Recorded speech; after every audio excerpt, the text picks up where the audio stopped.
Mais um podcast aí, galera. Estamos aí no Metro Quadrado de Ideias. Se você que não segue ainda, siga, compartilha aí. Mais um episódio que vai ser fantástico para você tirar dúvidas também aí. Para seguir, né, Fabrício? Como vai ser hoje? Cara, hoje a gente vai fazer algo um pouco diferente. O bom é que a gente primeiro vai ficar nós dois, né? Você viu, o Gustavo demorou quase um ano para aparecer. Quando ele apareceu, fez um episódio e sumiu de novo, né? O Hugo também. O Hugo, eu entendo. Essa aparência dele muito próxima do Vorcaro deve estar trazendo um pouco de... aquele cabelo de Money dele. Deve estar trazendo um pouco de preocupação para ele. E ele estava recentemente em Ponta Porã. Então você imagina juntar a cara de Vorcaro em Ponta Porã, vai dar merda. Né? Daqui a pouco a gente vai ver ele só daqui 10 anos. Exatamente. Ou de repente uma delaçãozinha premiada, né? Rola também. Bom, a gente não pode esquecer nunca de agradecer a HVM Incorporadora, que é patrocinadora master do programa. A gente não pode esquecer do Bendito Pudim, para quem gosta de... Como que tá o Bendito Pudim, Cristiano? Cara, Bendito Pudim, hein? Você encontra Bendito Pudim nos melhores bares, restaurantes de Campo Grande, hein? E também você que quer fazer evento, festas, só contactar lá no Instagram, bem.dito pudim. Fantástico, o melhor da galáxia. E é lembrar que ele é o dono do Bendito Pudim, né? Por isso que ele está fazendo esse merchan com toda eloquência. E se quiserem desconto, já sabe no quem pedir. Bom, eu queria trazer esse cara já faz um bom tempo. É que o duro é conciliar as agendas, né? A gente... ele está no olho do furacão daquilo que talvez vai mais trazer de algum tempo aí conversas, seja nas redes sociais, seja nas rodinhas dos amigos, seja na parte profissional, enfim. Que é o tal da reforma tributária, né? Esse assunto que virou quase que um bicho-papão, esse monstro, né? Virou quase que um monstro aí para poder... As pessoas entram muito mais em dúvida do que realmente o que vai acontecer, o que não vai acontecer. E hoje, de forma intuitiva, a gente pode esclarecer isso, não tenha dúvida. Pra galera, né? A ideia é entrar num papo geral, né? Faz coisas mais gerais. Mas eu trouxe para cá um cara que, além de tudo isso que eu vou resumir aqui, é um amigo pessoal, né? E vai ser meu vizinho de parede agora. Eu tive a audácia de comprar o terreno lá da casa dele. Ele com um pai fresco, bebê recém-nascido, eu vou começar a bater estaca do lado da casa dele. Então vai ser algo bem divertido. Eu sei que eu vou ser bastante elogiado. Ainda bem que é amigo, né? Mas ele, pra você ter ideia, ele é graduado em administração de empresas, ele é graduado em direito, tem pós-graduação em direito tributário e processo tributário. Legal. Mestrando em administração tributária também. É auditor fiscal de Receita do Estado de Mato Grosso do Sul, assessor e chefe de gabinete do secretário de Estado de Fazenda, né, nosso querido Flávio César, assessor especial da presidência da Concefaz, depois ele vai explicar o que é a Concefaz, né, com o Comitê Nacional de Secretários do Estado de Fazenda, e conselheiro suplente do Conselho Superior do Comitê Gestor do IBS, que também ele vai explicar o que é IBS e o que é CBS, que não tem nada a ver com SBT. Né?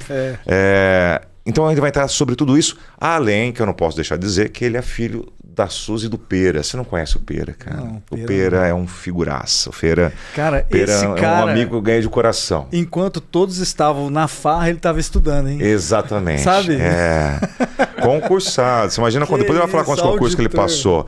Nossa. Ele é o pai do Mateuzinho, ele é esposo da Carol, que é a minha princesa, né? Minha amiga de muitos anos.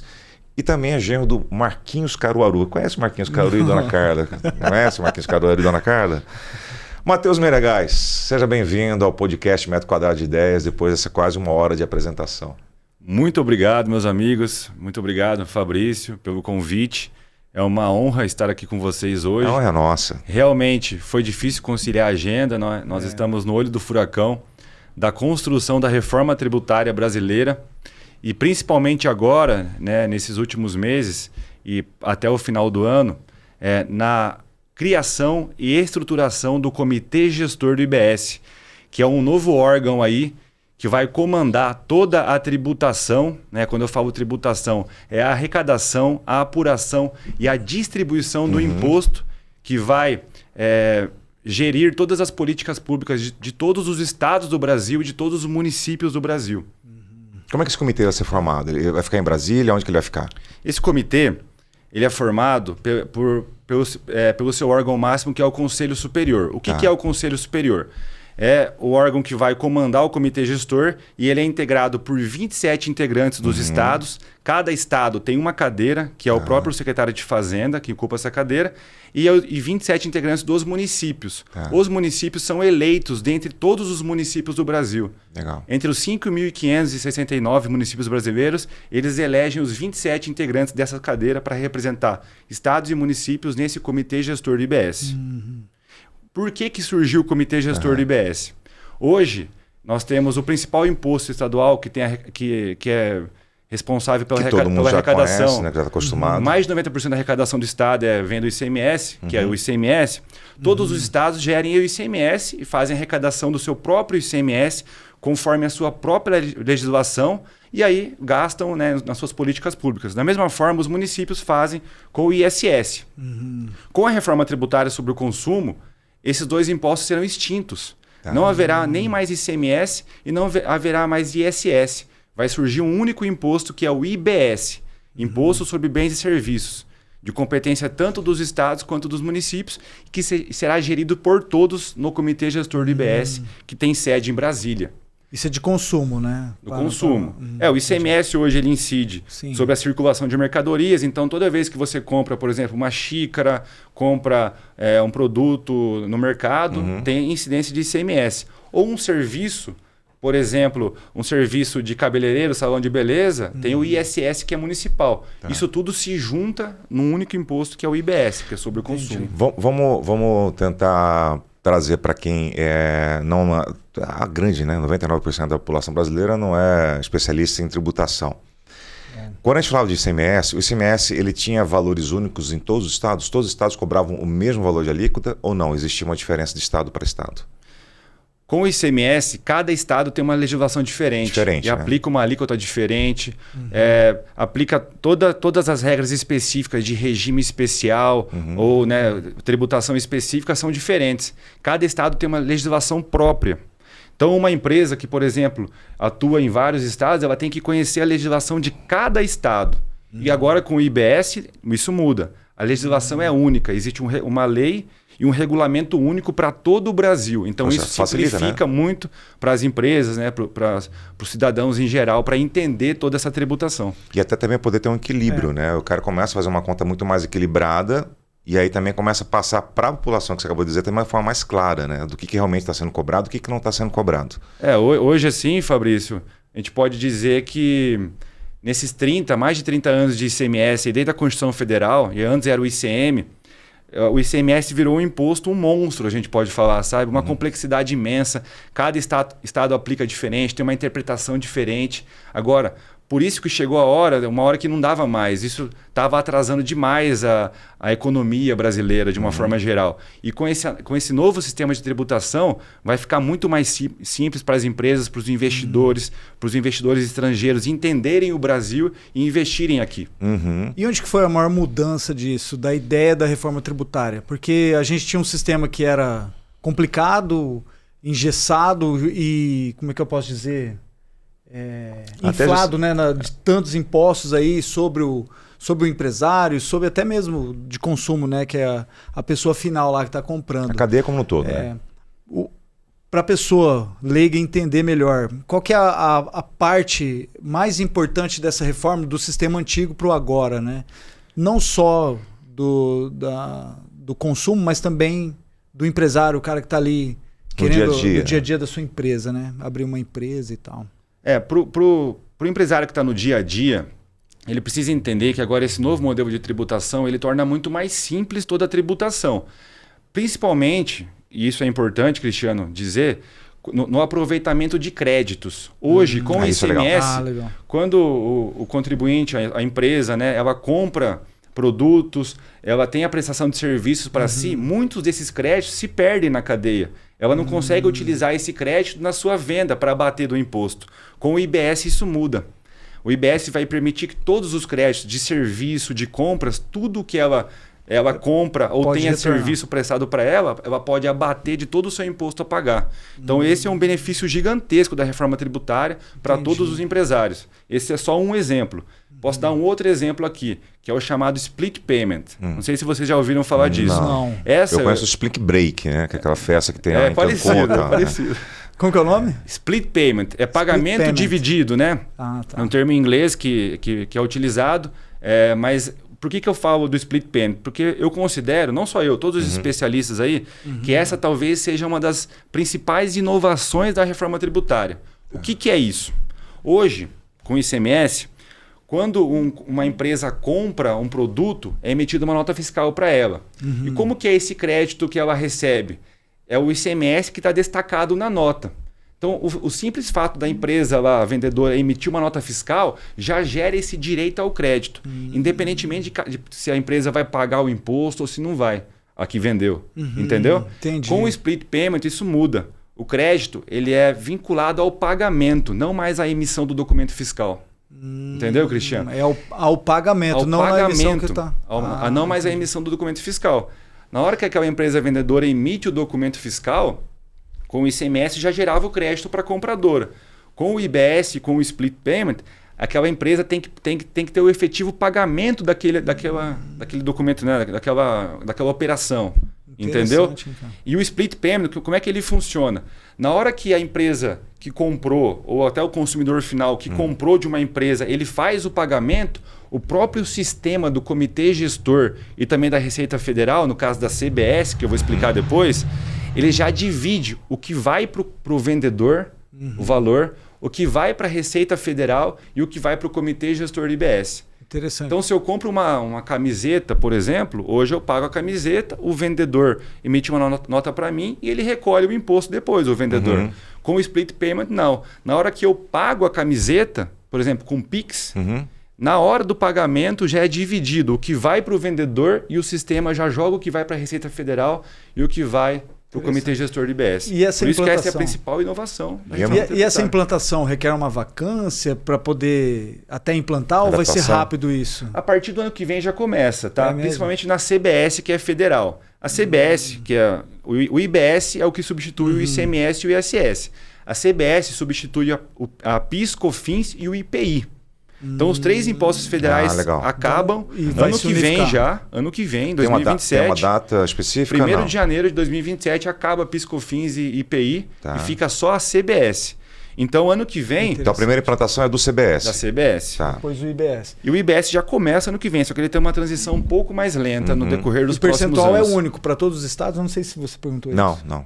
Ele vai ser único para cada estado ou vai ser igual o ICMS? Que cada estado tem o seu percentual, sua... Então, mas aí você está falando do IBS, né? do IBS, no caso. É, do IBS.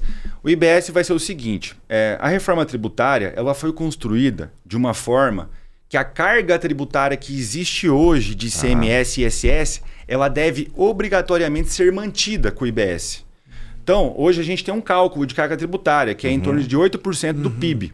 8% do PIB é voltado para ICMS e ISS. Tá. A Constituição Federal foi alterada e colocada toda uma normativa de cálculo lá, que com o IBS a carga tem que ser a mesma do PIB. E aí, o que eu quero dizer com isso? Com essa carga tributária, hoje a gente não tem uma alíquota ainda de IBS divulgada. Por quê? A gente tem a carga tributária. Lá na frente, ano a ano, vai ser publicada a alíquota de referência conforme essa carga tributária. O cálculo inverso, para você chegar na alíquota. Aí é uma alíquota única para o Brasil inteiro. A de referência. O Estado ele tem a autonomia de Ele não fica tem uma engessado, alíquota né? diferente, mas ele tem uma alíquota de referência que é única para o Brasil inteiro. Perfeito. Entendi. Isso é bom porque fica claro para a população o que é a alíquota de referência. Né? Se o Estado vai poder colocar mais ou colocar menos, aí é uma decisão de cada Estado ou cada município. É isso? Sim, exatamente. Legal. Exatamente. O Matheus, a gente tem um nível hoje, não só no Brasil, acho que a nível mundo. A gente vai discutindo muito isso aqui no podcast. Hoje você acaba recebendo muita informação do que vem das redes sociais. Muito. Né? E muitas vezes essas informações elas acabam sendo distorcidas, até porque quem passa a informação não detém conhecimento e nem é da área. Né? E aí começa a surgir a tal das opiniões. Minha opinião sobre isso é isso. A minha opinião sobre de rede. especialista de rede. É o médico especialista, o advogado especialista, o administrador especialista, enfim. Qual que é a principal preocupação hoje do comitê ou das secretarias de fazendas na hora de comunicar essas mudanças? O que vocês têm escutado mais vindo do mercado em si, trazendo para vocês os ruídos? Olha, isso aqui é uma coisa que está nos preocupando, porque na verdade não é isso que está sendo divulgado. O caminho é mais esse aqui. Tem alguma coisa que está mais em radar aí, que causa mais preocupação? Tem, assim, por exemplo, agora, atualmente, posso citar que o que está no radar causando ruído, e a gente está, inclusive, tomando as providências em relação a isso, é a questão da obrigatoriedade de CNPJ para pessoas físicas. Hoje, com a reforma tributária, né, a gente vai ter uma unificação de controle em tudo em torno do CNPJ. Okay. Não vai ter mais necessidade de ter uma inscrição estadual específica, em muitos casos. Vai ter tudo. O CNPJ ele vai ser geral, tanto para o Comitê Gestor quanto para a Receita Federal. Com isso, algumas pessoas físicas, por exemplo, produtores rurais, dentre outras, transportador autônomo, que hoje operam só com CPF, vão ser obrigatórias a ter CNPJ. Mas qual que é o ruído que isso gera na imprensa? Aumento de obrigações, burocracia e tudo mais. Mas não é isso que vai acontecer na prática. Isso é um exemplo só. O que talvez não, com certeza, o produtor rural, o transportador autônomo, ele nem vai saber que ele vai ter CNPJ, porque isso vai ser automático pelo sistema. Vai estar no sistema. O sistema vai fazer de uma forma automática a criação do CNPJ vinculado ao CPF dele, ele não vai nem sentir, ele não vai ter nenhum tipo de prejuízo ou de ter que gastar tempo com isso, ou aumento de imposto e nada, mas é só uma questão de sistema para fins de controle nacional. Mas e como funciona a questão... de vínculo contábil dele? Ele tem que ter um contador para poder fazer os informes mensais? Porque Hoje, ele vai ter que ter um CNPJ, não é isso? É um CNPJ. E esse CNPJ é criado de forma automática, é isso que você automática, vinculado ao CPF dele, no caso de pessoas físicas que hoje têm CPF. Mas e como que vai gerir esse CNPJ? Com Hoje, os informes tem que ter um contador para isso, não é? Hoje todas as empresas já têm contadores, né, para prestar as obrigações. Sim. Por exemplo, até as empresas que são do Simples Nacional, que é a forma mais simplificada, mensalmente ali, né? Todo mês ela tem que mandar o PGDAS, que é a obrigação do Simples Nacional, e continua dessa forma, a mesma coisa.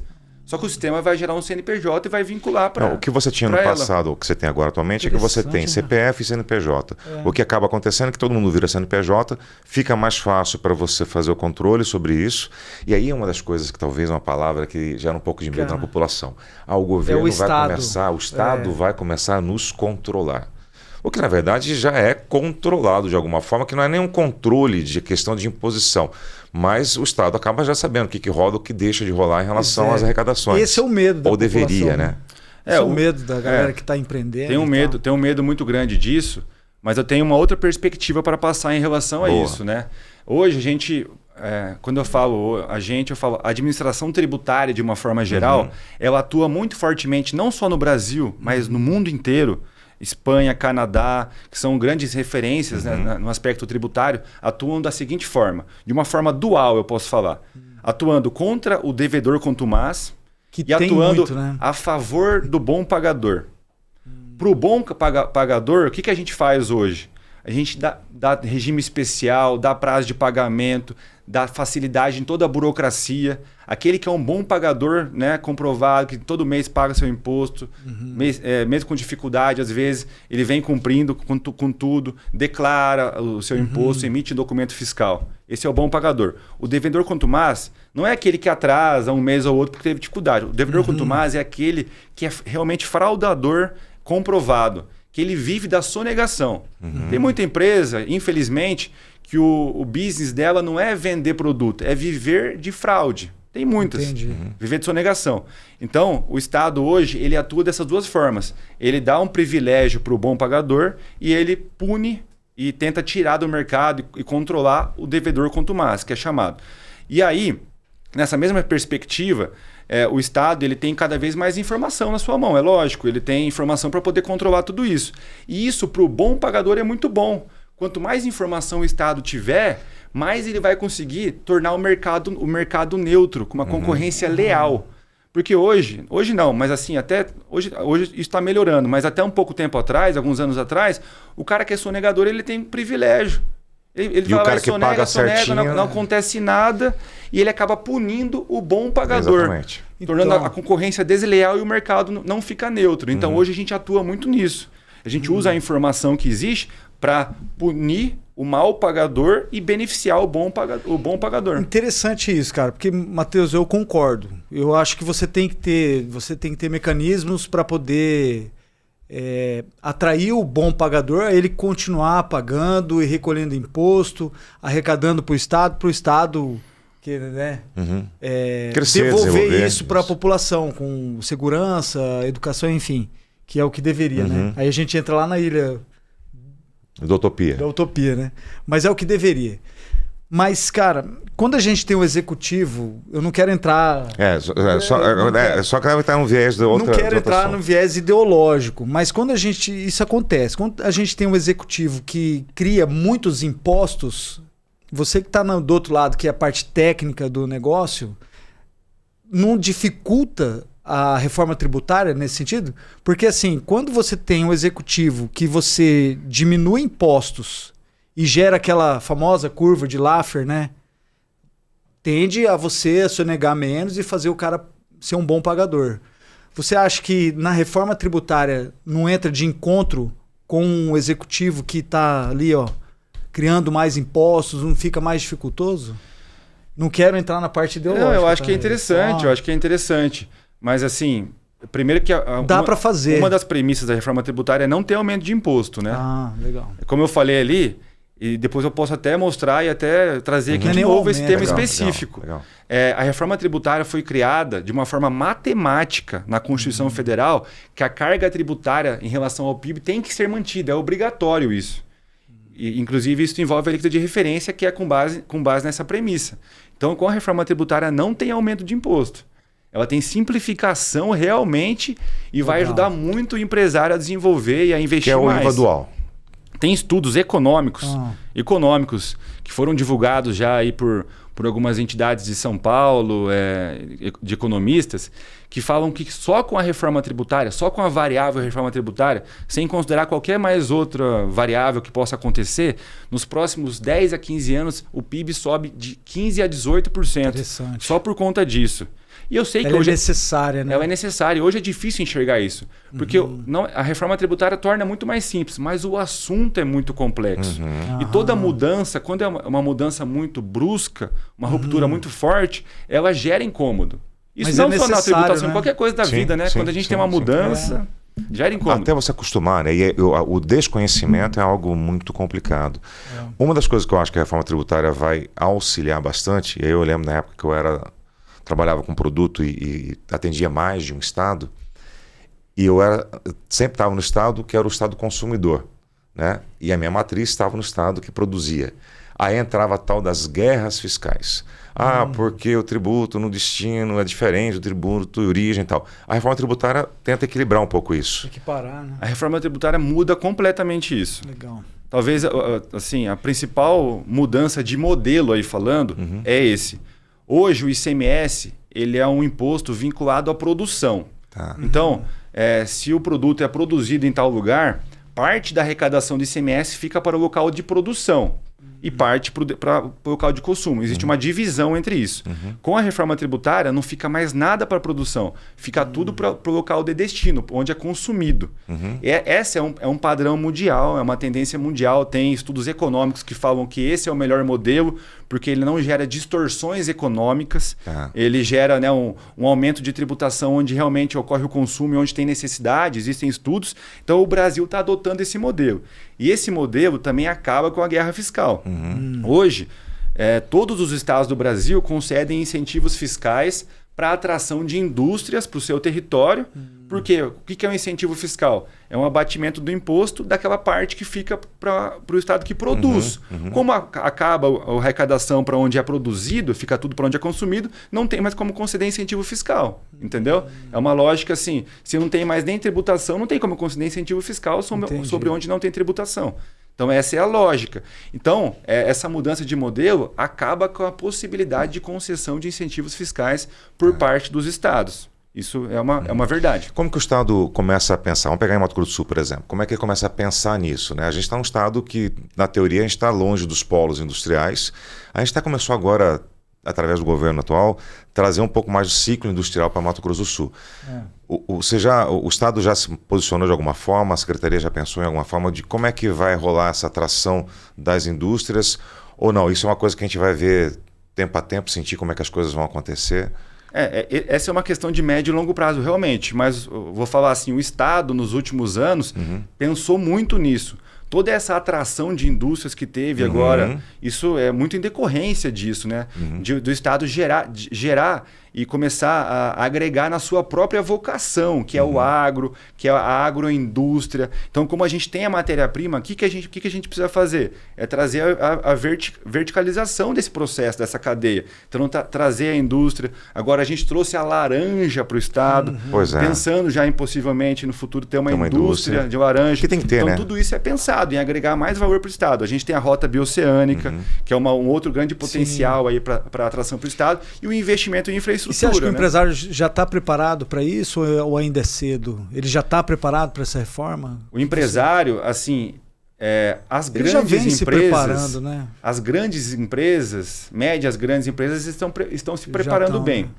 Para as pequenas empresas, acho que esse é um ponto importante Porque também. talvez as pequenas empresas entram naquele ponto de desorganização, né?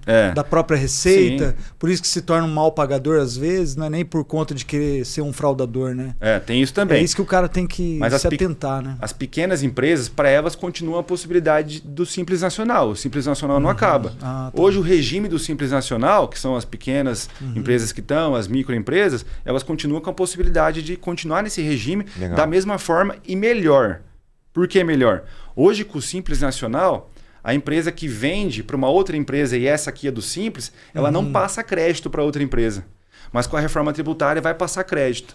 Então ela continua no Simples e vai poder passar crédito. É um benefício gigantesco para as empresas pequenas que estão no Simples Nacional. Interessante. Então é mais um ponto a favor aí do empresário, né? Do pequeno empresário. Crédito, que é bem legal a ideia de você, e isso a gente só vai sentir depois que a reforma estiver realmente funcionando, porque hoje o crédito, até para você resgatar esse crédito, é extremamente burocrático. Tem muita gente que nem vai atrás e desiste, ou é muito oneroso, porque tem poucas pessoas também que conhecem como é a tramitação para poder resgatar o crédito. Uma das coisas que eu vi também nas informações sobre a reforma tributária é o tal do cashback. O que seria esse cashback para quem está nos vendo e nos acompanhando? Para as pessoas aí, para a população em geral, esse é um dos pontos aí muito favoráveis também, que é o que é o cashback? É a devolução de parte do imposto pago, lá do IBS, da CBS, para as pessoas de baixa renda. Então, as pessoas que têm baixa renda, que são cadastradas no CAD único do governo federal, elas têm essa possibilidade de sempre que ela, na sua própria energia elétrica, no seu gás de cozinha que ela compra, vem aquele imposto destacado, que hoje é o ICMS, né, que vem acoplado, e ela acaba absorvendo todo esse imposto.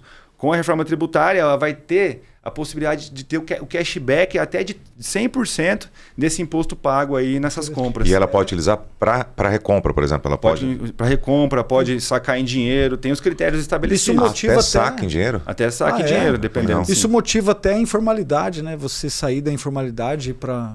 Com certeza, né? São os pequenos ali que estão começando. É por isso que ele está falando que provavelmente acontece da aumento do PIB com o decorrer dos anos. Que você começa a realmente fazer com que todo mundo participe de alguma forma, de forma mais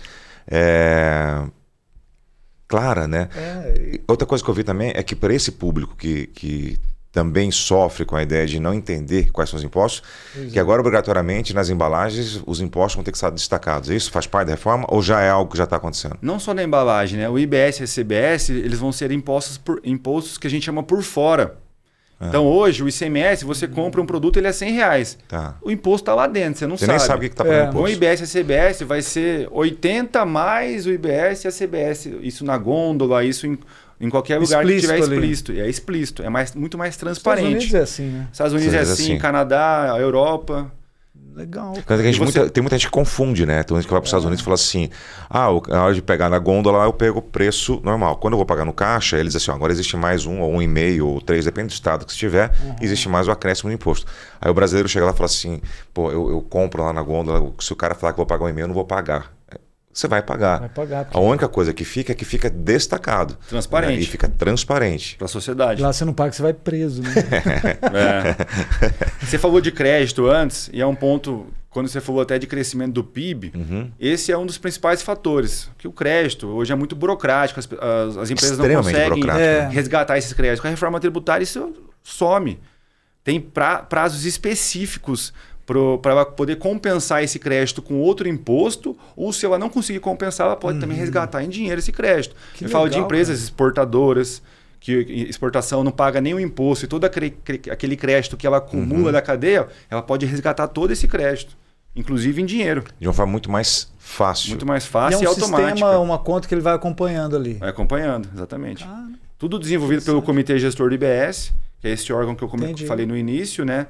Que vai centralizar toda a arrecadação e a gestão dos impostos estaduais e municipais. Né? O IBS. Esse sistema, obviamente, já deve estar em teste. Tudo em construção e teste. Tudo em construção e teste. E é muita coisa. Eu imagino, cara. Como é que Mato Grosso do Sul está se preparando para todo esse jogo? A gente teve uma coisa diferente e importante, que eu acho que pela primeira vez, né, que o presidente da Concefaz foi daqui do estado, é isso? Primeira vez que o presidente do Concefaz é do Centro-Oeste. A nível Centro-Oeste. Da região Centro-Sul do país, nunca houve. Sempre ficou no âmbito do Nordeste e Norte, porque eles se juntam ali, Norte e Nordeste, eles têm a maioria, né? É por votação? Por votação, cada estado tem um voto. Então é a primeira vez na história que o presidente do Comitê Nacional dos Secretários de Fazenda, que junta todos os secretários de Fazenda do Brasil, é do estado. E além disso, o primeiro presidente do Comitê Gestor do IBS, que é esse comitê, é o nosso secretário de Fazenda, o Flávio César, também. E só para exemplificar a grandeza desse comitê, né? A importância disso, né, que eu estou falando que vai gerir toda a tributação dos estados e municípios, ele vai gerir lá em 2035, a estimativa é de 2 trilhões de reais por ano. 2 trilhões. Hoje só para fazer uma comparação, você tem ideia do que é? Hoje seria 1 bilhão e 200, mais ou menos. 1 trilhão e 200 bilhões. A gente quase triplica. Que é toda a arrecadação de todos os estados, de todos os municípios do Brasil. É muita coisa. E como que o Flávio foi parar lá na Concefaz? Então, e como que foi esse desafio? Né? Assim, ele foi parar lá primeiro porque ele virou, né, consenso. Nesse novo governo do governador Eduardo Riedel, o governador escolheu ele para ser o secretário de Fazenda, né, a partir de 2023, de janeiro. E aí, a partir disso, ele já ocupa uma cadeira no Concefaz. E aí, né, com todo o seu perfil um perfil de muita facilidade de gestão, um perfil de liderança, de um cara fácil de lidar, né? E assim, sempre que ocorriam problemas no Concefaz, ele era aquela pessoa que conseguia ponderar, equilibrar e resolver os problemas. E todos os colegas secretários de São Paulo, do Nordeste e tudo mais, viram nele um cara para comandar esse time todo, ainda mais nesse desafio que a gente tem hoje, que é a reforma tributária. Então ele foi escolhido ele foi abraçado praticamente pelos outros secretários. Legal. E Matheus, você faz parte do comitê, né? Como são os bastidores, assim, qual que é o maior desafio? Super tranquilo. Então, imagina, isso que eu queria entender. E quais são os mitos assim que a população às vezes cria, né? Às vezes, eu mesmo, né? A gente cria monstros aí Tem algum mito aí que você pode... Vou falar primeiro do principal desafio que eu vejo hoje. É um desafio realmente gigante, que é a cooperação federativa. O que é isso? Quando a gente junta 27 estados e 5.500 municípios representados por 27, 54 numa mesma sala, numa reunião, debatendo pautas a serem aprovadas, isso é realmente um desafio gigantesco. Eu imagino, hein, cara? Gigantesco.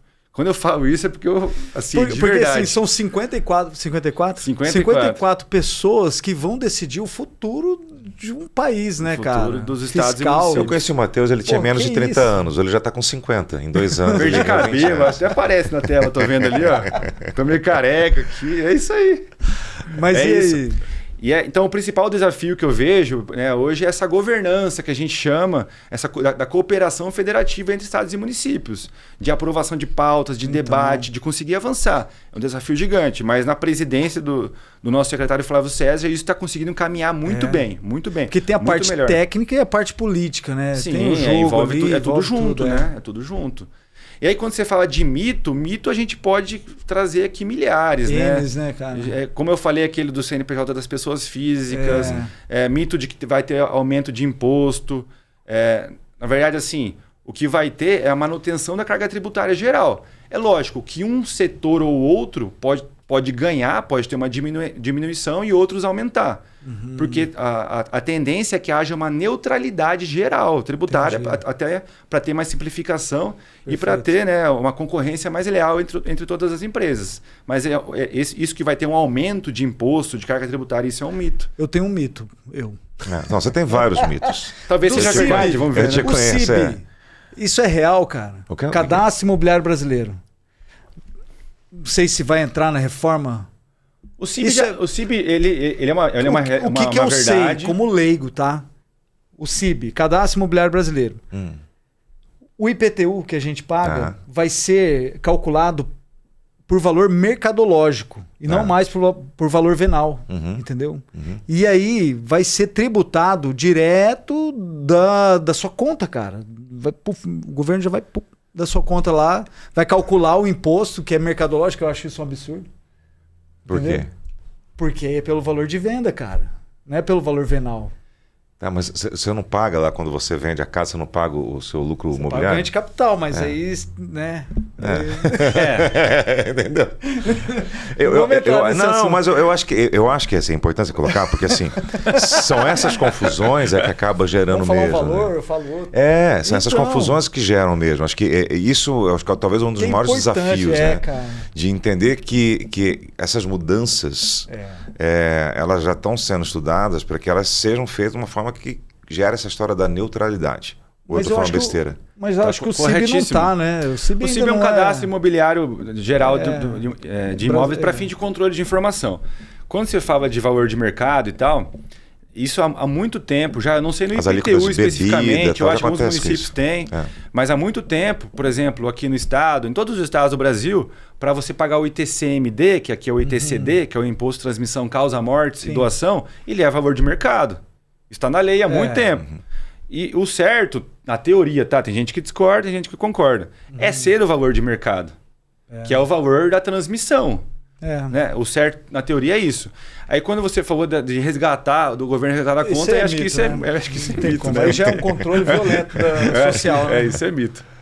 Matheus. Mas tem muita gente que pensa isso, cara. Saindo de gato para balaio, lógico que não é a sua área, mas você está dentro do governo e você consegue acompanhar as informações do que está acontecendo.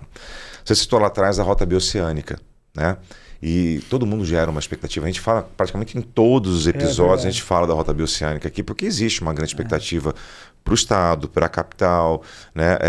Para a própria América do Sul. A gente está falando de um corredor de rota que vem do Chile e vai passar não só pelo país, mas a gente começa a falar do encurtamento com os tigres asiáticos, a gente começa a falar de encurtamento com outros mercados, com a costa lá dos Estados Unidos. Então, você tem uma série de vantagens e, logicamente, de um monte de desafio. O que você tem escutado dentro do governo sobre a Bioceânica? O que você pode dizer para a gente? Tem até uma notícia fresca, posso falar, para dar para vocês aí. Essa semana a gente estava em Brasília, eu estava acompanhando o secretário Flávio César lá, em reuniões aí de comitê gestor, de Concefaz, e uma dessas agendas foi com o secretário especial da Receita Federal, Robson Barreirinhas, que está cuidando dessa questão das alfândegas então, essa é uma dúvida. Da Rota Bioceânica. Ela ser única, não ser única. Aí, com muito trabalho aí do nosso estado aqui junto ao secretário Barreirinhas da Receita, a gente conseguiu que recentemente viesse uma equipe da Receita e fizesse todo o mapeamento já, desde aqui do estado até o Chile, né? Até os dois portos aqui, que é Antofagasta, passando por Argentina, passando por Paraguai, e visando, já fazendo um relatório técnico que vai ser apresentado semana que vem. Pô, legal. Os caras estão se movimentando. Semana que vem, o secretário da Receita Federal, Robson Barreirinhas, vai estar no estado, ele vai para Porto Murtinho, pessoalmente. Ele sabe que ele vai sofrer daqui até Porto Murtinho, né? Para tratar disso lá. Vai tratar disso lá e vai voltar aqui para o estado, vai ter um encontro com o governador e com o secretário Flávio César para entregar um relatório técnico já pronto em relação a esse tema. E qual que é o objetivo disso? Que quando uma carga for sair aqui do estado de Campo Grande, por exemplo, ela seja lacrada com um lacre do Mercosul, um lacre aí que seja unificado entre os países e que seja aberta só lá no porto. Olha que informação, cara. Isso é um controle gigantesco, né? Porque para os países liberarem isso, Não, e tem facilita todo um controle. tudo, né? Todos os países, né? Porque Evita perda, evita... Isso pode ter muita fraude decorrente, fraude, então isso. o controle que isso exige é imenso, mas está sendo buscado e a gente está Interessante, num rumo muito perto e promissor que isso seja Você acredita efetivado. que pode ser um imposto único? Porque na Europa é assim, né? Você sai de um país, você paga a taxa que está saindo, paga a taxa que está entrando, sai do Paraguai, paga a taxa que está entrando e assim vai até lá, né? Melhor do que o imposto único. Quando você sai do país e você exporta, você não paga nada de imposto para o Brasil. Olha só. Toda a exportação, por exemplo, um produtor de soja, um produtor de etanol, uma fábrica de etanol, né, uma indústria, de qualquer produto, ela vai exportar para a China, vai exportar para o Paraguai, vai exportar para os Estados Unidos, a tributação é zero. Ela não paga nada. E mais que isso, tudo que ela comprou, que teve imposto, serviço que foi prestado para ela, o que ela comprou, ela pode recuperar todo esse crédito. Aí entra... E ela pode restituir, inclusive, em dinheiro. Isso é uma pauta econômica importantíssima do Brasil, que tem com o principal intuito de desonerar completamente as exportações. E fomentar mais. E fomentar as exportações, né, incentivando a balança comercial do Brasil e toda a economia brasileira. Não, e isso é um destrave para a própria rota bioceânica de uma forma de acelerar mesmo o processo, né? Porque você tinha 3 preocupações em relação à rota bioceânica. A preocupação estrutural, né, das rodovias, vai suportar, não vai suportar. No Paraguai você não pode andar de bitrem, na Argentina tem a subida dos Andes. Então você tem um desafio estrutural aqui, né? Você tinha esse desafio da questão da tributação, o cara vai parar por todas as alfândegas, toda vez que vai parar, abrir carga e tal. Exatamente. Então era um desafio que ia travancar bastante. E aí depois um que é menos drástico, mas é que as pessoas também não chegaram nesse momento, e a gente vai passar por isso, que são as culturas de cada país. Né? Falo de linguagem, de moeda, de forma de comportamento. A gente falou muito disso, que a professora Arlinda teve aqui falando, olha, o chileno ele negocia de um jeito, o argentino negocia de outro, o brasileiro negocia de outro. O chileno é muito mais cético na negociação, o brasileiro gosta mais de rodear e de fazer os descontos. Então tem umas barreiras que vai. Mas essa barreira tributária é uma barreira que muita gente fala assim, cai indiscreta, né, cara? Assim, esse negócio da rota bioceânica não vai acontecer. E olha que informação, né, cara? A gente muitas vezes acha que tá parado, né? É só a ponte que vai integrar, mas e depois? E depois nada, os caras estão ali trabalhando, tem esse comitê, né, essa comitiva que vai da Receita que vai fazer. Essa é uma pauta importantíssima para o nosso estado, né? Então, assim, tanto o governador quanto o secretário Flávio César, tem um interesse o secretário Arthur, que é do desenvolvimento, antes era o Jaime Verruc, todos sempre olharam essa pauta como uma pauta primordial aí, e sempre muito em cima dessa pauta, sempre muito de olho, toda semana aí buscando atualização, buscando avançar. Então, com certeza, essa é uma da pauta, inclusive, aí para o futuro, com a reforma tributária, com o fim dos incentivos, é uma pauta aí para desenvolver o Estado e para o Estado continuar aí nesse papel promissor que ele tem no Brasil. Né? Hoje o nosso Estado é o que mais cresce no Brasil e a gente tem que buscar mecanismos de que ele continue crescendo para o futuro. Perfeito. E acho que esse é um deles. Ó, a gente falou, ultimamente a gente falou da laranja vindo para cá, né? Já é uma realidade, tem investimentos aí em casas de bilhões já. A gente vem falando da celulose, que é um negócio que já vem acontecendo desde a época lá de Três Lagoas, né? Mas agora com outros players chegando aqui, a gente falou a Suzano que já estava, mas agora vem a Arauco, aí tem a história da Bracel. Bataguaçu. Né? Vem mesmo. Vem. A gente tem a FN3 lá em Três Lagoas também começando a funcionar agora, né? O FN3 é uma promessa que foi lá de trás, né? Que teve várias paralisações, mas parece que agora vai também. Que é muito importante para o Estado. Extremamente importante para o Estado, né? Sim. A gente fala da Impasa também, né? A gente está falando do óleo também sendo gerado. Como é que o Estado está vendo isso tudo? O que está vendo? Tem coisas maiores vindo? Como é que o Estado está olhando em relação a esse novo ciclo de evolução industrial no Mato Grosso do Sul? O Estado, nos últimos anos, ele buscou tornar-se aí um ambiente que seja facilitador para o investidor. Não só no aspecto... Que é o papel do Estado, né? O papel do Estado. Não só no aspecto tributário. Em todos os aspectos burocráticos, ambiental, infraestrutura, tudo. através da CEMADESC, que é a Secretaria de Desenvolvimento, e também da Cefaz, e todo o governo, né, de uma forma geral, em tudo que foi preciso, o Estado tornou, né, o governador sempre foi uma das pautas principais dele, que eu sempre ouvi. Ele tornar o Estado esse ambiente que atraia realmente o investidor. E é isso que está acontecendo. E aí é aquilo, quando você planta, faz a base, você vai colher, e isso vai surgindo. Cada vez mais a gente vai surgindo empresas querendo investir no Estado, empresas grandes, trazendo muito investimento, trazendo muita geração de emprego, transformando cidades. Hoje o principal desafio do Estado é mão de obra. Quem diria um dia Verdade, isso? Há uns anos atrás o desafio era desemprego, né? Desemprego. Agora é falta de mão de obra. A gente que é da construção civil, né, cara? Mão de obra é complicado. E falta gente, falta de mão de obra. A gente estava discutindo sobre isso, porque não é uma questão só de formação. A gente não tem mão de obra qualificada. Não, a ideia não é essa. A ideia é que está faltando gente. Falta pessoas. O Estado tem menos de 3 milhões de habitantes. Isso para a reforma tributária é muito interessante, porque agora a arrecadação é no consumo. Então o que a gente precisa fazer? Atrair população, atrair consumo. Não evasão, né? Não evasão. E a gente está fazendo isso aos poucos e precisa fazer mais, né? Então esse também é uma forma, né? Uma medida também de acordo com a reforma tributária. Isso a longo prazo falando, né? Então todo esse ambiente de atração de empresas gera necessidade de mão de obra, gera necessidade que gente venha para o Estado. Né, interessante isso que você falou, Matheus, porque... Cara, o que atrai é você menos impostos, essas coisas todas. E a gente notou um êxodo, né, de empresas, de pessoas indo para o Paraguai. Por causa que lá é um imposto único e tal, tem a lei Maquila e tal. Você acha que nos próximos 10 anos, com a reforma... A gente consegue meio que parar? Isso. Vamos olhar para trás, valeu a pena mesmo. Você vislumbra isso no futuro próximo? Para a gente conseguir atrair essas pessoas que, de repente... foram embora em busca de menos impostos. Assim, o Paraguai é um caso... Você é otimista nisso para nós? Eu sou muito otimista, porque eu vejo o Paraguai como um caso singular, né? Quando você compara só sobre o aspecto tributário, a tributação é menor. Eu também penso no macro. Mas vai viver no Paraguai. Exatamente, cara. Eu conheço muito lá. Cara, o Cristiano, ele é paraguaio. Minha esposa é paraguaia, cara, de Assunção. E a gente vai todo ano para lá. E é uma baita cidade, não sei se você conhece. Assunção eu nunca fui. Uma baita cidade, gostoso de viver lá. Mas, cara, é assim, ó, tá rico, tá pobre, tá rico, tá pobre. Eles não têm uma infraestrutura muito bem definida, igual a gente tem em Campo Grande. Sabe, saneamento básico lá é complicado. Então eu vejo muito isso mesmo.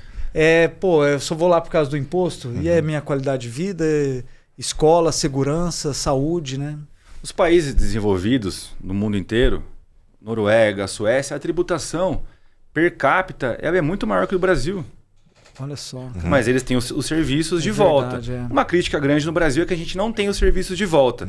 Mas quando a gente olha para o Paraguai, a tributação é reduzida e não tem nada de serviço público. E se a gente compara... O serviço público é essencial. E o país só é desenvolvido se ele tiver serviço público. Se ele não tiver serviço público, ele não vai ser desenvolvido.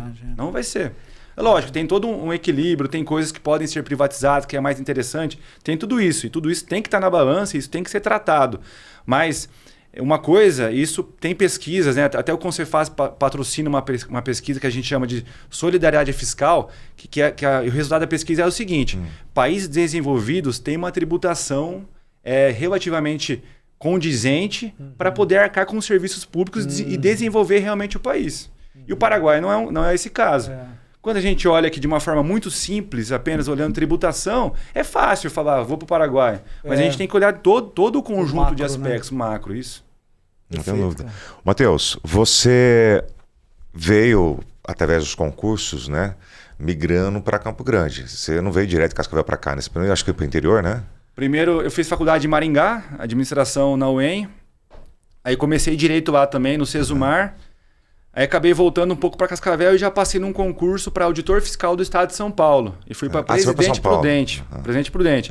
Aí transferi a faculdade de Direito para Prudente, formei em Prudente em Direito e passei no concurso para cá.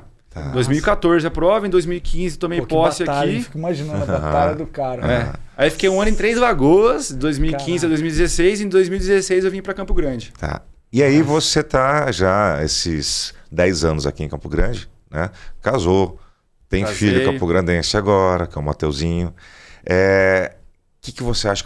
Todo mundo que a gente chama aqui, a gente Boa pergunta, tem uma premissa de enquanto todo mundo fica aí fazendo críticas, porque mesmo quem é de fora a desgraça, não sei o quê, a gente quer mostrar que tem as coisas boas, né? Que são as coisas que realmente fazem interesse. Você, hoje, depois de 10 anos, quando você olha para Campo Grande e para Mato Grosso do Sul, o que te atrai? Desde algo simples até algo mais complexo. O que você acha da capital morena? Eu sou de Cascavel, que é uma baita de uma cidade, acho Sim. que todo mundo que foi para lá concorda com isso. Maringá, morei 4 anos, né? Fiz faculdade. No estado do Paraná, né? Estado do Paraná. E eu falo assim, quando eu vim para Campo Grande, desde o começo, e isso no passar dos anos foi só se confirmando, eu achei uma cidade muito parecida com Maringá, que para mim é uma cidade excelente. E eu realmente me apaixonei por Campo Grande. Eu acho Campo Grande uma cidade extremamente arborizada, com muita qualidade de vida. A gente está numa cidade grande, mas com cara de interior. Segura, né? Segura. Pode dizer que é seguro assim, demais muito aqui. segura. Tem serviços de saúde, que são suficientes aí para o que a gente precisa no dia a dia. Tem restaurantes para quem gosta de comer fora, tem entretenimento, tem assim, tudo. As pessoas são muito agradáveis de uma forma geral. Então foi uma cidade que eu me apaixonei. Legal. E eu que migrei para várias cidades, né? Conforme eu falei, eu sempre viajei muito. Eu desde aqui dos últimos 10 anos que eu estou em Campo Grande, eu nunca pensei em sair daqui. Tanto que eu nunca mais pensei em fazer outro concurso público para sair do estado de Mato Grosso do Sul, considerando que eu era também auditor fiscal de São Paulo. Isso e passei para auditor fiscal escolher, aqui, né? Poderia fazer para outro lugar, porque eu estava estudando para a mesma área. Quis ficar aqui porque realmente gostei muito do estado e gostei muito da cidade de Campo Grande. Demais. Pode-se dizer que você era um concurseiro ou não? Eu era concurseiro, eu fiz muitos concursos, né? O primeiro concurso que eu passei foi para analista administrativo do Tribunal de Justiça de Santa Catarina. Aí passei para agente da Polícia Federal. Que legal. Passei para auditor fiscal do Paraná, que é um outro caso também, não fui. Depois fui chamado, demorei, né? Mas fui chamado e não fui. Auditor fiscal de São Paulo, fiquei 2 anos em São Paulo, no estado de São Paulo. E aqui já no estado há 11 anos, né? Desde 2015. Você acha que precisa ser vocacionado para poder assumir algum cargo? Porque as provas, cara, de concurso, ela não define se você tem vocação para aquilo ou não. Eu vejo isso muito na polícia, né? Tem muitos concurseiros e não policiais mesmo, né? Acontece muito isso. Você acredita que deveria mudar essa forma de concurso do Brasil ou não? Tem que ser assim mesmo? Eu acho que tem muito espaço para melhorar, não mudar. Mas eu acho que isso já em alguns concursos isso já é feito, né? Um teste um pouco mais elaborado a fim de verificar melhor todo o perfil e a capacidade. Quando a gente fala só de prova objetiva, que é aquela de marca X, sim, é uma prova que mede o conhecimento, mas ela é limitada. Quando a gente já aplica uma prova dissertativa, que tem que escrever realmente, aí você já começa a desenvolver mais. A pessoa tem que desenvolver mais para escrever sobre um assunto, né, que é atinente àquele concurso. E aí tem a prova oral. A prova oral você consegue analisar ainda melhor o perfil, comportamento e tudo mais, de acordo com aquele perfil que aquele cargo necessita. Então, assim, a gente tem muito espaço para desenvolver mais, mas eu acredito que a gente está nesse caminho também. Principalmente os concursos de carreira de Estado, concursos maiores, assim, eles já são nesse mesmo perfil. Porque você foi para um cargo que você gosta, obviamente, porque você teve outras opções, podia ser um policial federal. Você teria ficado no policial federal, né, Cristiano? Certeza absoluta. Por isso que eu falo que tinha que ser vocação, velho. Não... Tem muito especialista em matemática e português, né? Não no ofício mesmo. Sim, sim. A vocação é uma coisa difícil de medir, né? Depende, assim, às vezes, de anos aí para entender, né? As pessoas não entendem. Mas eu acho que para concurso a gente tem um modelo que é muito bom de análise, mas que pode realmente melhorar nesses aspectos, né? E tentar medir de uma forma cada vez melhor aí o que a pessoa tem para contribuir com aquele cargo público. Legal. Matheus, pra gente chegando no finalzinho de 1 hora de gravação aí, passou rápido. Deu Deu 1 hora já? Já deu 1 hora, já é rápido. Tem assunto. Tem que chamar de novo aí. Vai. Aí a gente pode trabalhar, inclusive, depois falar de uma coisa mais específica, que é da questão mobiliária. A gente pode entrar nisso. Que existem também vários mitos, né? Vou parar de alugar agora, porque o aluguel vai ficar caro e eu não vou ganhar mais dinheiro. Eu vou ser tributado, eu vou perder dinheiro, enfim. Tem N coisas aí para poder ser discutida. Mas hoje, com o olhar lá da Secretaria de Receita, olhando para os próximos anos, tá? O que o Estado está projetando? Quais são os planos de voo? O que a gente olha para o Estado? Ele continua nessa vertente de crescimento? Como é que o governo olha? Como é que a Secretaria está olhando lá tudo que está acontecendo?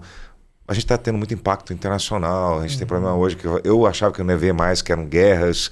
E a gente está tendo guerras em países. A gente está tendo algumas coisas que fogem do nosso controle. Né? Agora está voltando os ETs, né? Agora virou a cortina de fumaça, sai arquivo dizendo, não existia ET mesmo, não existe, enfim. Vamos tributar os ETs também? A tributação é para todos, né? Botou o pezinho no planeta, já era. Como é que o Estado está vendo esses próximos anos aí? Assim, nos últimos anos, né, o governador Eduardo Riedel, toda a equipe de governo, realmente teve uma premissa, aí, uma das principais premissas de preparar o Estado, esse ambiente que eu falei, para receber investimentos. Isso a gente está colhendo os frutos hoje. E a gente vê que a gente vai continuar colhendo os frutos. A gente vê várias indústrias grandes querendo uma meio que investir no atrai Estado. a outra, né? Sim, as empresas vão vendo, porque você imagina você, Fabrício, você tem uma empresa. Aí falam do Piauí, você não sabe como é que é o ambiente lá, você não sabe. Mas se você começa a ver várias indústrias do Piauí, você fala, o que tem lá diferente? Aí você vai lá e conhece, você vê que realmente tem um ambiente, então isso atrai, né? Quando você vê as pessoas, as empresas indo para algum lugar, você quer saber o porquê que elas estão indo. Então isso atrai, e isso vai se tornando uma bola de neve. Hoje a gente tem muita indústria querendo vir para o estado, procurando oportunidade, procurando município para se instalar. Então eu vejo o Estado aí nos próximos anos se desenvolvendo muito e cada vez mais. E a gente tem algumas vocações, né? A gente tem, eu se não me engano não lembro mais o número, mas a gente fala de mais de 70% do território do Estado produtivo, capaz de produzir. A gente tem água em abundância. Sim, né? A gente tem... O que mais aí? A gente tem... O próprio turismo também. O próprio turismo. A gente precisa ser explorado. Uma malha rodoviária já mais definida, né, do que a gente tinha no passado, e agora com uma rota... melhorando, né? Está melhorando cada vez mais. Com uma rota que vai abrir caminhos para... Então a gente tem várias vocações bacanas para trazer, né, para atrair. Eu sou um entusiasta do estado do Mato Grosso do Sul há muitos anos. Eu sou um apaixonado por Campo Grande, né? Apesar de também não ser campograndense. Mas eu procuro olhar para frente e ver que o estado está passando por um momento ímpar. A gente trouxe o IGA agora, recentemente, que tinha fotos de 20 anos atrás. E você olhava a cidade há 20 anos, 25 anos atrás, era uma outra cidade totalmente diferente. E o cara tem um acervo fantástico. São mais de 800 mil fotos lá. Então, acredito sim, que eu acho que a gente está passando por um momento diferente. O Madeira fala muito que a gente está passando pelo terceiro ciclo, né, de industrialização, de êxodo, as pessoas vindo para Mato Grosso do Sul por falta de gente. Então eu vejo tudo que tem muita coisa boa para acontecer. Basta, logicamente, as pessoas estarem antenadas. O cavalo passa galope. Com certeza. Né? O que você achou do podcast? Fantástico, cara. Uma aula, velho. Tem muito assunto para falar ainda. Gente, esse episódio é uma verdadeira aula. Assim, eu acho que precisaria de mais uns 3 podcasts aí para poder... Eu vou ainda perguntar para ele o que ele acha que de repente poderia ter falado, o que a gente não falou. Mas eu achei fantástico, cara. Eu gostei demais. Tem coisas aqui que eu queria perguntar mais ainda. O que você queria perguntar, Cristiano Marinho? Fala aí. Eu tenho um Zerbini que você poderia... Zerbini Boutique Studios, que é facinho de pagar. Que vai entrar, né, nessa história da locação. É só INCC, tá? Entrando aí. Bom, eu gostei muito. A gente já está encerrando isso? Não, se tiver alguma pergunta a mais para fazer, fica à vontade. Você não pede, você manda. Não, era mais a gente entrar mesmo na questão imobiliária, né? Eu acho que seria interessante, mas aí... A gente vai programar A gente vai abrir um leque aqui que não vai dar. A gente vai programar uma coisa mais... Para a gente entrar mais detalhadamente nesse... Mas eu imagino vocês lá no convívio de amigos, no reunião de churrasco. A gente não fala sobre isso. Duvido. Não fala. Não fala mesmo, cara? Não, pelo amor de assim, Deus. Eu tenho, quer falar. Eu tenho até... Não, às vezes a gente entra no nosso assunto imobiliário. O grupo do Matheus... Eu tenho uma regra que eu, assim... Apesar que a gente entra no assunto para falar mal dos outros. Mas aí é um desabafo, né? Se for churrasco, se for alguma coisa de lazer mesmo, Chegou para falar de trabalho, eu viro as costas e saio. Não, e o grupo do Matheus tem um monte de auditor fiscal. Você imagina se os caras começarem a falar disso. Você não fala de mais nada. Tá doido. A gente vai falar de um monte de coisa, futebol, Apesar que futebol, muita gente não tá podendo falar muito ultimamente, não, porque você é gremista, né? Sim. Também tá meio na o cara é paranaense, torce pro Grêmio. A família, meu pai é gaúcho, gremista. É mesmo? Meus avós, por parte de mãe, também gaúchos, então... Ali naquela parte de Cascavel e Maringá não puxa muito, né, o sotaque, né?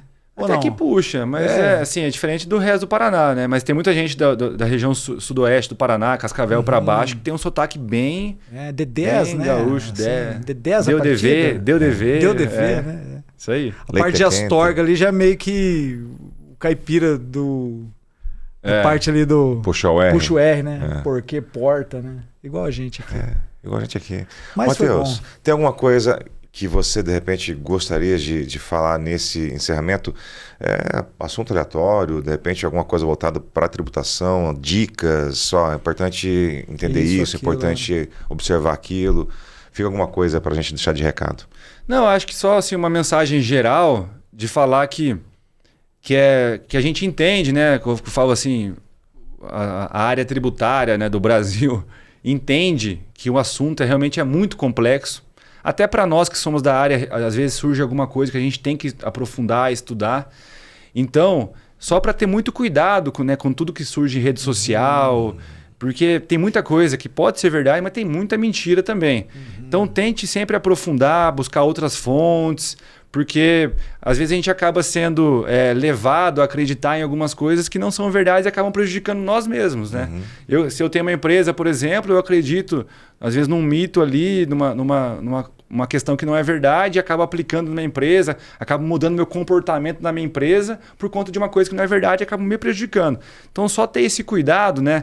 E assim, tá antenado realmente, pesquisar e entender que a reforma tributária é um processo, que ela tem ela realmente é uma ruptura, é uma mudança muito grande, só que com o passar dos anos, ela vai melhorar muito para todas as empresas do Brasil e para a sociedade brasileira de uma forma geral, porque a economia brasileira vai melhorar muito com a reforma tributária. Então a gente vai colher lá na frente, isso demora um pouco, que tem uma mudança realmente que tem todo um processo, mas lá na frente a gente vai colher os frutos dessa mudança. Acho que o governo tinha que fazer vídeos e programas educativos de forma didática mesmo, para o povão entender. Sim. Até porque os empresários, isso, né? Porque não é só o povão que fica com dúvida também. Os empresários também estão com dúvida. Eu digo vídeos assim bem educativos, né? Me surgiu uma pergunta aqui que eu não vou deixar de fazer. Tem, mas assim, poderia ter mais, né? A gente poderia avançar mais nisso, com certeza. Tem uma coisa que acontece e aí o brasileiro tem pavor, né? A gente começa a entrar no descrédito, porque a gente fala assim, mas está se fazendo... Mas quando mudou de governo, muda tudo. Né? Qual o risco de haver qualquer tipo de alteração em relação à reforma tributária com mudança de governo? Isso não tem nada a ver o Lé com CRE? Ou tem alguma coisa? Isso é bem difícil de falar sobre isso, porque existe muito o aspecto político de campanha eleitoral e de narrativa. E existe a lógica do que realmente faz sentido acontecer. No aspecto político, a gente nunca pode duvidar de nada. Mas eu acho que existe uma coesão de que todo mundo quer, né? Mas eu acho que muita coisa... Esse bolo não é meu, não sou eu que vou cortar, né? Então... mas eu acho que muita coisa que é falada hoje, né, no aspecto político, eleitoral, assim, em relação à reforma tributária, falando, eu acho que é tentando criar uma narrativa, né? Tentando trazer aquele público que às vezes não conhece tanto e tornar aquele público mais contra ainda e trazer para um outro lado. Então, esse aspecto político ele é muito, muito complexo nesse sentido, né? Mas no aspecto lógico, falando técnico, eu não vejo sentido nenhum em voltar atrás da reforma tributária. Eu acho que qualquer presidente que tomar posse no ano que vem, quando ele realmente sentar na cadeira e falar o que eu vou fazer agora, ele não vai revogar isso. Porque tem pressões, né? Não é só pressão, traria um prejuízo para o país gigantesco. Ele não vai comprar esse prejuízo, entendeu? Acho que é uma questão, é a narrativa eleitoral e política agora. Depois que sentar na cadeira, ele vai realmente sentar e vai ver. É necessário. O que eu vou fazer? Isso é bom, é ruim? Aí os técnicos vão trazer a informação para ele vai tomar a decisão, acho que é melhor para o país, que na minha opinião, neste momento agora, e por tudo que já foi percorrido de reforma tributária e construído, não vejo mais como voltar atrás. Para encerrar, bolão. A gente tem que perguntar para todo mundo. Tá acreditando na seleção? Esse programa vai ser gravado, provavelmente vai sair já, a gente vai estar quase no fim da Copa. Tá acreditando na seleção? Acho que traz o Hexa, o que você está achando? Eu tô acreditando. Tô acreditando bastante. Eu acho que o último jogo foi muito já... Mostrou que a seleção vem avançando, vem melhorando aí na Copa. Eu acho que a gente tem um grupo ali, uma sequência que permite a gente a sonhar. Japão, né? Que vai ficar agora, chegar. Né? Japão, né? Depois talvez acho que Noruega ou México, né? Então tem uma sequência assim que não é tão forte, eu vejo, né? E tem grandes chances de chegar numa semi, tentar sonhar com o Hexa aí. Eu também vejo isso, cara. Segunda-feira agora, Brasil joga contra o Japão, se eu não me engano. Japão. Né? Quer cravar, placar? Quer passar? Passa, não passa? 2-0 Brasil. Essa é a minha opinião. Tá. Eu tenho uma preocupação com o zagueiro do Japão, que o nome do cara já é um pouco complicado, né? Qual que é?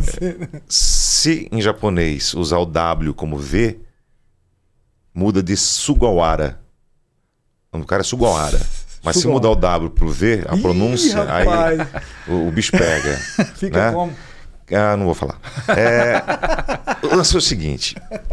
A gente torce, né? A gente como torcedor, a gente torce bastante.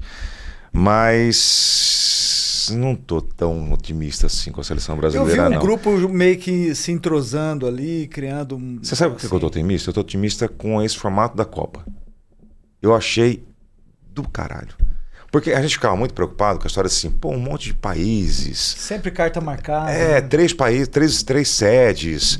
A gente tem mais de 50 times jogando, 50 seleções jogando. Como que vai ser essa história do controle das chaves? Num país que passou um vento, os caras param, porque é risco de tornado. Cara, tá sendo muito legal. Tá sendo muito legal ver o Cabo Verde, Curaçao, Haiti, né? Você vê o Paraguai, cara, que veio pro jogo. Fazia muitos anos que não participava das Copas. Bem que ontem foi um jogo de... A transmissão mudou, né? Não é mais aquela transmissão exclusiva que você tinha lá, que você assistir com o fulano de tal. Você tem a opção, você pode assistir através do YouTube, você pode assistir através de outros canais. Então, eu acho que assim, eu achei muito legal. Tanto é que eu já falei isso pra dona Jaqueline, que eu já estou muito querendo ir para a próxima Copa, que é na Europa e que a princípio Espanha e Portugal e Marrocos. Marrocos, isso. Olha que loucura que não vai ser isso. Verdade, hein? Né? Eu acho que mudou um pouco desse contexto do mais do mesmo para algo diferente e eu acho que está dando certo. Sim. Não sei o que vocês estão achando, mas eu acho que está sendo bacana. Também tô achando. Eu acho que você está pessimista com a seleção. Eu também acho. Porque você é vascaíno. Sou vascaíno. Não, mas eu também sou, Você está né, mal acostumado também. O Cristiano vascaíno? também é vascaíno. Tá vendo? Vocês estão mal acostumados e tal. Eu acho que eu entendo o sofrimento de vocês. Vocês já sofreram demais, não querem criar expectativas, né? Faz parte. Mas nós fomos campeões várias vezes. Falou o gremista. Você esqueceu? Ele tá super bem também. Pô, mas nós fomos campeões várias vezes. Fomos. Eu tenho 51 anos, eu posso falar que eu vi o Vasco ser campeão. Mas da A Série geração B, mais nova talvez não vai ver. Quantas vezes nós fomos campeões da Série A B? gente só foi uma vez só. A gente venceu 4, só foi uma. Até nisso a gente foi muito ruim. Mas é isso. Matheus, cara, obrigado por ter vindo. Eu sei que a agenda é extremamente complicada. Eu quase que insisti bastante com o Matheus tentasse achar uma agenda, porque é um assunto que incomoda. Eu acho que a gente, aqui no canal, a gente tenta fazer o quê? Construir conteúdos inteligentes. A gente quer pegar, principalmente na questão dos cortes, né, Cris? De levar os cortes para começar, pelo menos, a despertar as pessoas a discutirem, a se interessarem pelo assunto. Legal. Né? Então, foi muito bom você ter vindo aqui. Tinha que ser você, até porque você está vivendo esse negócio de uma forma muito intensa. Eu acompanho muito pouco. A Carol acompanha muito mais. Sim. Né? O que você está passando aí de ter que viajar o tempo todo, de discussão para cima, para baixo, enfim.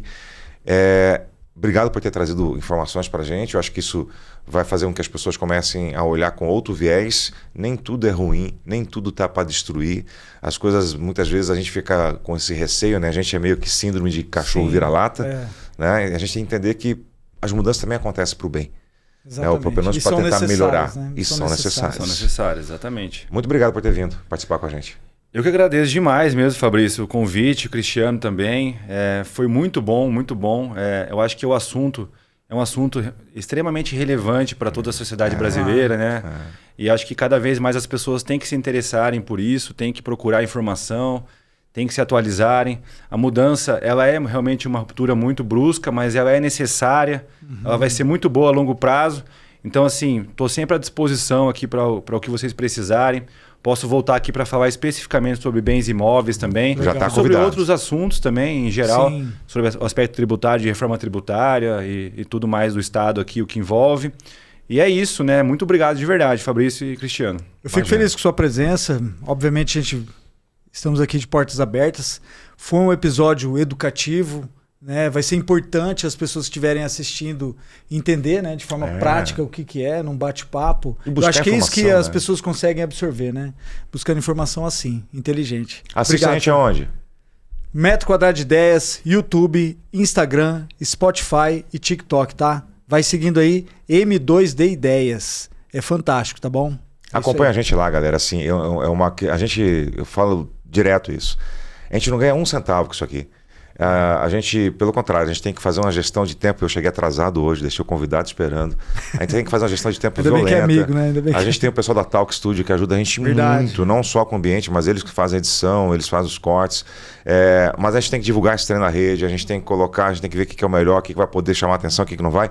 Então a ideia aqui não é, em nenhum momento, ganhar com isso aqui. A ideia é tentar realmente fazer com que as pessoas que tenham conhecimento, que saibam de assuntos diversos, venham para cá e fomentem a gente de Quem informação. ganha todos, né? Com informação, com... Mas é preciso que quando você for episódio. assistir, siga, curta, multiplique, compartilhe, né? Chama a galera para poder assistir, que faz todo sentido. Senão a gente não continua. É isso aí. Até o próximo episódio aí. Forte abraço. Um abraço, galera.